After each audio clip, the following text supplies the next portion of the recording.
Hello friends, ఈరోజు నేను వజ్రేశ్వరి దేవి అమ్మవారి శక్తిపీఠానికి రావడం జరిగిందండి. చాలామంది శక్తిపీఠాలు అంటే ఏంటో కూడా చాలామందికి తెలియదు.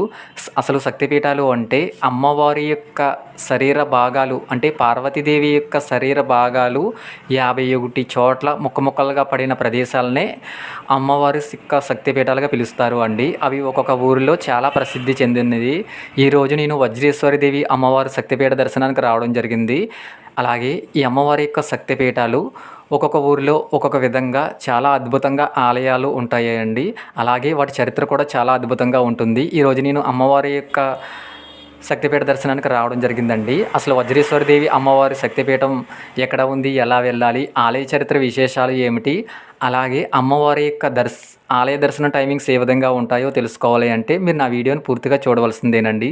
మీరు నా వీడియోని పూర్తిగా చూసిన తర్వాత లైక్ చేసి, కామెంట్ చేసి, సబ్స్క్రైబ్ చేసి నాకు సపోర్ట్ చేయండి ఫ్రెండ్స్. ప్లీజ్ సబ్స్క్రైబ్ మన YouTube channel RR Godavari Telugu. Friends, Vajreshwari అమ్మవారి శక్తిపీఠం హిమాచల్ ప్రదేశ్లోని కాంగ్రాలో కొలువై ఉన్న వజ్రేశ్వరి మాత ఆలయం ఎంతో ప్రసిద్ధి చెందిందండి.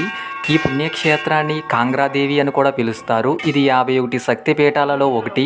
ఇక్కడ సతీదేవి ఎడమ రొమ్ము పడిందని నమ్ముతారు అండి.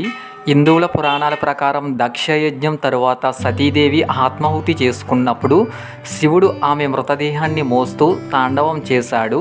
విశ్వాన్ని రక్షించడానికి విష్ణుమూర్తి తన సుదర్శన చక్రంతో సతీదేవి అంటే పార్వతీదేవి శరీరాన్ని 51 భాగాలుగా ఖండించగా ఆమె ఎడమ రొమ్ము ఇక్కడ పడిందని నమ్ముతారు అండి.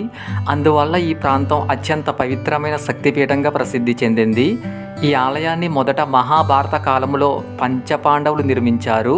తమ కళ్ళలో దుర్గాదేవి కనిపించి నాగర్కోట్ గ్రామంలో తనకు ఆలయాన్ని నిర్మించాలని ఆదేశించడంతో పంచపాండవులు రాత్రికి రాత్రే ఈ ఆలయాన్ని నిర్మించడం మరొక విశేషం అండి.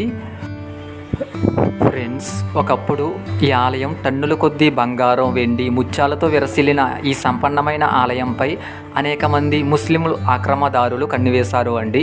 క్రీస్తు శక 1109లో గజనీ మహమ్మద్ ఈ ఆలయాన్ని ఘోరంగా దోచుకుని ధ్వంసం చేశాడు.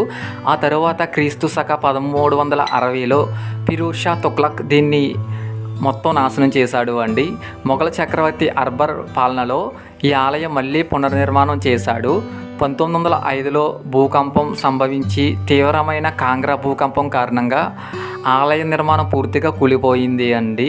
ఆ తర్వాత 1920లో స్థానిక ప్రభుత్వం భక్తుల సహాయంతో ప్రస్తుతం ఉన్న ఆలయాన్ని మళ్ళీ వైభవంగా నిర్మించారు అండి. ఆలయ చరిత్ర విశేషాలు ఏమిటో ఇప్పుడు చూద్దామండి. గర్భగుడిలో అమ్మవారికి విగ్రహ రూపంలో కాకుండా పిండి పవిత్రమైన రాతి రూపంగా పూజిస్తారు. ఇక్కడ ప్రతి సంవత్సరం మకర సంక్రాంతి నాడు ఒక విశేషమైన సాంప్రదాయం జరుగుతుందండి. మహిషాసురుడితో జరిగిన యుద్ధంలో అమ్మవారికి తగిలిన గాయాలను నయం చేయడానికి భక్తులు అమ్మవారికి టన్నుల కొద్ది పిండి పోసి అందులో వెన్న వేసి వారం రోజుల పాటు ఇక్కడ ఉంచుతారు అండి. అక్బర్ చక్రవర్తి కాలంలో అమ్మవారికి తన తలనే కానుకగా సమర్పించిన పరమ భక్తుడు జాను భగత్ అండి. ఆయన విగ్రహం కూడా ఈ ఆలయ ప్రాంగణంలో ఉంటుంది.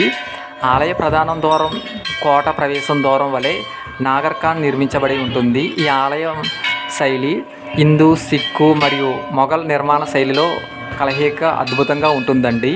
ఇక్కడ అమ్మవారి వజ్ర ఆయుధంతో కలికాల అనే రాక్షసుని సంహరించడం వల్ల ఆమెకు వజ్రేశ్వరి దేవి అని పేరు వచ్చిందండి. ఫ్రెండ్స్, మీరు నా వీడియోని లైక్ చేసి, కామెంట్ చేసి, సబ్స్క్రైబ్ చేసి నాకు సపోర్ట్ చేయండి ఫ్రెండ్స్. ప్లీజ్ సబ్స్క్రైబ్ మన YouTube channel RR Godavari Telugu. Friends, మీరు వజ్రేశ్వరి దేవి అమ్మవారి దేవాలయానికి వెళ్ళాలంటే ఉదయం 5:30 నుండి మధ్యాహ్నం 12:30 వరకు అమ్మవారి యొక్క ఆలయం తెరిచే ఉంటుందండి. అలాగే సూర్యోదయానికి ముందు, సూర్యాస్తమయం తర్వాత కూడా అమ్మవారికి హారత ఉంటుంది. ప్రధాన పర్యాటక ప్రాంతమైన ధర్మశాల నుండి కాంగ్రా 20 కిలోమీటర్ దూరంలో ఉంటుందండి. ఇక్కడ నుండి బస్సులు, ఆటోలు తరచుగా ఉంటాయండి. ఫ్రెండ్స్, మీరు నా వీడియోని పూర్తిగా చూసిన తర్వాత లైక్ చేసి, కామెంట్ చేసి, సబ్స్క్రైబ్ చేసి నాకు సపోర్ట్ చేయండి ఫ్రెండ్స్. ప్లీజ్ సబ్స్క్రైబ్ మన YouTube channel RR Godavari Telugu.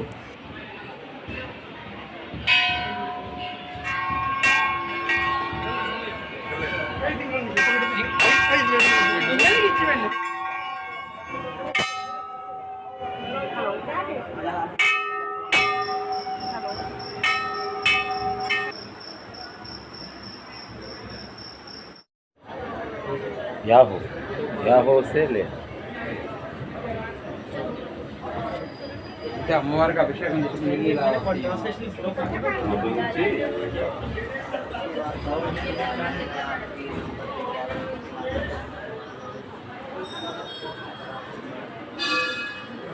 అలాగే ఇక్కడ లాగు ముందు